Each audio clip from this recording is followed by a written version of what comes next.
Very excited about this. It's time now for Mark Meets, in which I speak to the biggest names in the world of politics, showbiz, sport, business and beyond. Tonight, one of the most influential and respected politicians of his generation, Sir Alan Duncan, who served as Minister of State for International Development from 2010 to 2014 and as Minister of State for Europe and the Americas from 2016 to 2019. Sir Alan was the Member of Parliament for Rutland and Melton from 92 to 2019 and served under Prime Ministers Theresa May and David Cameron. Remember David Cameron? Those were the days. Following his departure from Parliament, he released his deliciously revealing diaries. In the thick of it, The Private Diaries of a Minister, which became a bestseller. It's out now and highly recommended. And I'm delighted to say that Alan Duncan joins me in the studio. Hello, Sir Alan. Good evening. First of all, you exited Parliament in 2019. You've really dodged a bullet, haven't you? Certainly have. I got the timing right on that one. I could see it coming and I thought, get out under the wire. And I'm glad I did. It's an amazing thing. Let's touch on Boris briefly, because there was no love lost between the two of you, was there? That's not true, actually. I mean, we got on extremely well. But we have a very, very different approach to politics. I mean, he's the publicist, the ramshackle, look at me, come on, I'll sort it out. I tend to be a bit more conventional. Methodical. Yeah, punctilious, conscientious, if you like. I mean, perhaps that's the word that defines the difference between us. We got on very well because, actually, when I was his deputy in the Foreign Office, he was actually focusing on Brexit and getting rid of Theresa May and all that kind of stuff. But for Foreign Office stuff, I'd occasionally go to him and say, for God's sake, just don't be so flippant, because it does matter. And we never had a stand-up row. I had one sort of very tough moment with him when I sort of said, for God's sake, don't do that. They won't treat you as serious. Well, why don't they treat me as serious? I said, well, look in the bloody mirror, Yeah. But that's only happened once. So actually there was an affectionate sort of difference of approach. Would you say, in relation to the fact that, perhaps he wasn't entirely across his brief or could be a bit flippant, would you link that to his comments in Parliament about Nazanin Zaghari-Ratcliffe, the untrue statement that she was a journalist whilst in Iran? Actually, no, I wouldn't. He did. So has he been stitched up by that? No, I think the reaction was exaggerated. I mean, he made a comment in a committee hearing, and it was a bit loose. Training journalists. Yeah, which was imprecise and wrong. It conveyed, or at least it gave the Iranians a chance to say, look, she's a quasi-spy. But actually, you wouldn't. If you'd been Foreign Secretary, you would never have uttered those words. No. So was that Boris improvising, not across his brief, making it up as he went along? Yeah, it was sloppy. And it came at a cost, but it was not as high a cost as the papers made out. Because actually the reason we couldn't get her out is that we weren't prepared to hand over the £400 million debt, largely because Trump was in the White House. If Philip Hammond had approved it, they'd have sanctioned some of our banks. And so, in fact, it couldn't have happened even if Boris had been more precise with his words. So, I mean, it was a setback, but it wasn't as big as the papers made out. Clearly, he's got remarkable qualities as a human being, and as a public speaker, he's charismatic. He broke the Brexit deadlock, for which I think we all owe him a great debt of gratitude. He kept Jeremy Corbyn out of number 10 with that remarkable 80-seat majority in 2019. He should have stuck around. But I'm not sure it would have done me any good. But was he, notwithstanding those achievements, and he needs to have credit for that, do you think he was unsuited to the role of Prime Minister? Was it a job too far for Boris? Well, he had no discipline.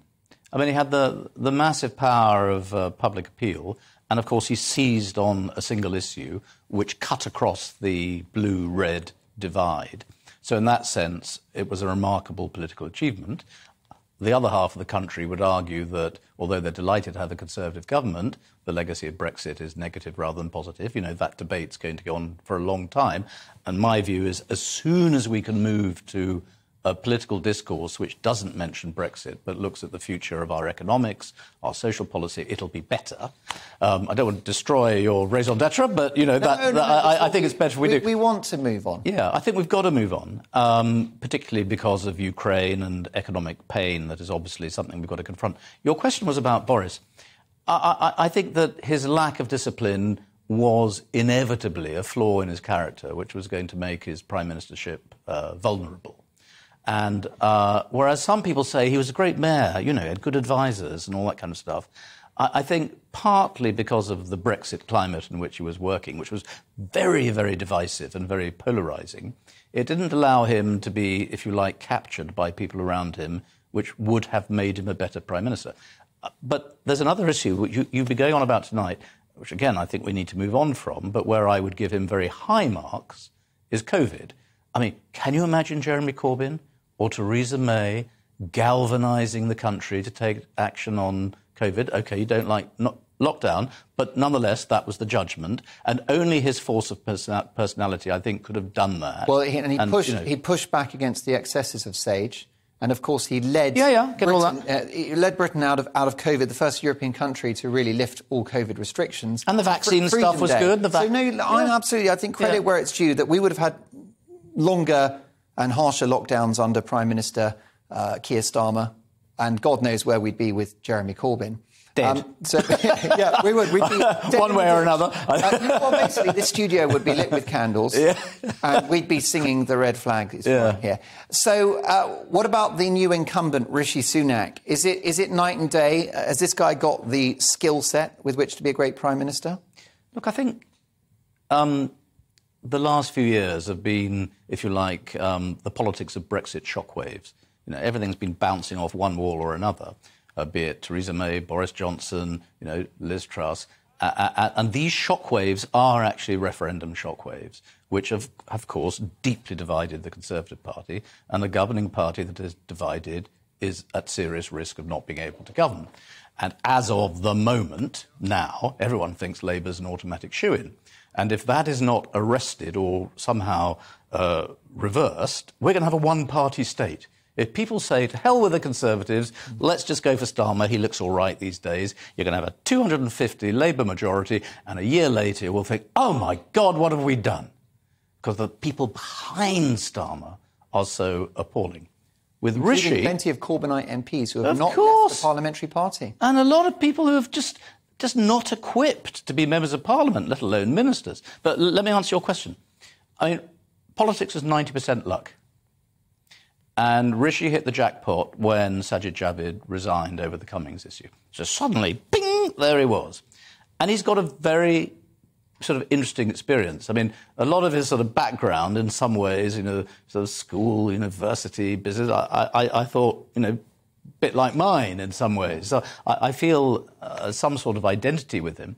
And I think he's very capable. Now, I think being able to bind the party together and get through this will depend on the party much more than him. And a lot of the medicine's going to be...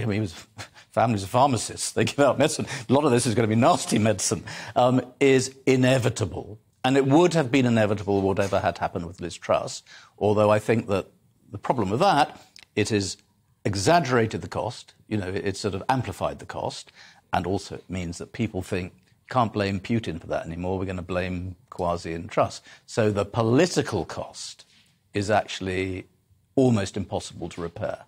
Yeah. However, it's looking good in the polls. We mentioned in my big opinion. He's going to close the gap. He'll close the gap. Started to close the gap and significantly enjoys higher personal ratings than Keir Starmer after 5 days, not even a week in office. It's not a bad start.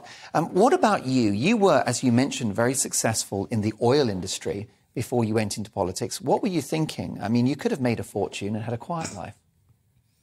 Oh, yeah, yes, I could. But I sometimes look back and think, was it good to give all that up? And yes is the answer. Much better to have an interesting life. And it has been interesting. I never hit the big time. But I think it was my generation, really, who kept the Conservative Party alive through the Blair years. We had 13 years. I did 7 shadow cabinet jobs. You were instrumental in getting William Hague elected, and although he didn't win an election, he was an impressive leader, wasn't he? And he was then an impressive foreign secretary when we came back into the office, and he, of course, remains a very significant influence in terms of opinions, but also, I think, quietly in stabilising and informing a lot of the Conservative Party at the top level. I mean, he had very close relations with George Osborne and, of course, David Cameron. Well, and now I think with Rishi... No one's perfect. And Rishi Sunak, of course. You mentioned George Osborne. Do you mind not swearing in the studio? Oh, I think that's a little bit unfair. I would say one thing, though. I think he made one big mistake. He allowed the language of austerity to be the brand that went with his economic management. And you should never put a negative label, particularly such a long word, which half the country doesn't really, have to think what it means, but they know that it's nasty. He branded his own management negatively. You're so right. And Theresa May, your former boss, she came in when she was at number 10 and she said it's not austerity, it's living within your means. Exactly. Which is a much better message. Yeah. And I josh about the coalition government because I've actually said on the record that I think the Liberal Democrats and the Conservatives acted in the national interest to form that stable coalition government, which, by the way, seemed more harmonious and united than the previous Labour government. Or the current Conservative one. Or the current, exactly. You look back at it as a bit of a golden era. Yeah, I mean, they all loved each other. It's amazing. We missed the trick not signing off on those nuclear power stations, for which I guess we have to blame the Lib Dems. But the living within our means, let's call it that, brackets austerity, it got that debt down, didn't it? I think at one point, as a proportion of GDP, it was 10%. It came down to about 2% at the tail end of Theresa May's premiership, which put us in good stead to handle the pandemic. So the coalition government, I would argue, underrated. No, I agree with that. And also, I mean, back to nuclear power stations, I was Shadow Secretary of State for Trade and Industry then, advocating nuclear power stations. And it was a special advisor, Steve Hilton, who made David Cameron say nuclear as a last resort. And all the investment fled. Well. And that was a bit... Never let special advisors run a government. No, well... They are a curse. Boris learned that, didn't he, quite early on in his premiership. Just a few seconds to go. You were very successful as a consultant in the oil and gas industry, and you were an oil trader earlier on in your career. How's it going to play out in terms of this energy crisis? Do you think supply is going to improve and prices will come down? Because that's something that will be at the forefront of Jeremy Hunt's mind at the moment as he prepares that new budget on the 17th of November? Look, I think we have to assume the worst and hope for the best. I mean, I think it's possible we're off the peak of prices and we're probably OK for this winter. But if someone blows up a gas pipeline or something like that, then we will have a very, very serious spike and it could be very, very bad. Those are the strategic security issues, which, of course, are uppermost in everybody's mind. I hope that the subsidies, if you like, that we're giving to domestic and business users of energy will not be as severe as originally budgeted for. So there is potentially some hope, but it all depends on Putin, the Ukraine war, indeed whether Putin survives, be it personally or politically, and there will be twists like that which will make massive differences to the budgetary challenges that Rishi Sunak and Jeremy Hunt face. Do you mean Rishi Sunak? Stop it.